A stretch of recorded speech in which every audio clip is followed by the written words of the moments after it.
Hi friends, ஒரு happy news தான் சொல்ல போகிறேன் நான். ஏன்னு பார்த்தீங்கன்னா, கம்ருதீன் வந்து விஜய் டிவியில் வந்து மன்னிச்சு ஏற்றுக்கிட்டாங்க அப்படின்ற மாதிரி தான் இப்போ ஒரு நியூஸ் வந்திருக்கு.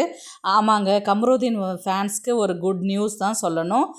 கம்ருதீன் பார்த்தீங்கன்னா ஃபினாலே ஃபங்க்ஷனுக்கு வராரு அப்படின்னு விஜய் டிவி வந்து மறுபடியும் ஒரு சான்ஸ் அவருக்கு கொடுத்துருக்குறாங்க அப்படின்ற மாதிரி சொல்லியிருக்கிறாங்க.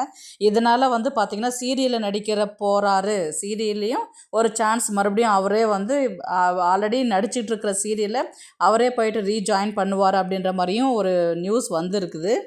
ஆனால் பாரு வருவாங்கன்னு கேட்டிங்கன்னா, அவங்கள பற்றி இன்னும் எதுவுமே சொல்லவே இல்லை பாரு வந்து ஃபைனலுக்கு வரமாட்டாங்க, அது மட்டும் தெரியுது. ஏன்னா பாரு ஃபேன்ஸ்க்கு ஒரு ஏமாற்றம் தான். ஏன்னா பாருவை கூப்பிட்டதுனால அவங்க வரலையா, இல்லை விஜய் டிவிக்காரங்க வந்து பாருவை கூப்பிடலையான்றது தெரியல. அதனால் ஃபினாலே ஃபங்க்ஷனுக்கு வந்து பாரு வரமாட்டாங்க அப்படின்றது வந்து ஒரு ஏமாற்றமான ஒரு விஷயந்தான். கம்ருதீனை வந்து மன்னிச்சு ஏற்றுக்கிட்டாங்கன்றது தான் சொல்லணும். ரீசன் பார்த்தீங்கன்னா, எந்த ஒரு ப்ரமோலையும் ஒரு ரெட் கார்டு வாங்கிட்டு வெளியில் போனவங்கள வந்து அவங்கள பற்றி பேசக்கூடாது. அவங்கள பற்றி எந்த இஷ்யூவுமே வந்து க்ரியேட் பண்ணக்கூடாது. அதுதான் ரூல்ஸ். ஆனால் வியானா உள்ளே வந்ததுலேருந்து அந்த ரெட் கார்டு இஷ்யூ வந்து எல்லாருக்கிட்டையுமே சொல்லியிருப்பாங்க. சாண்ட்ராக்கிட்டையுமே டைரெக்டாக கேட்டிருப்பாங்க.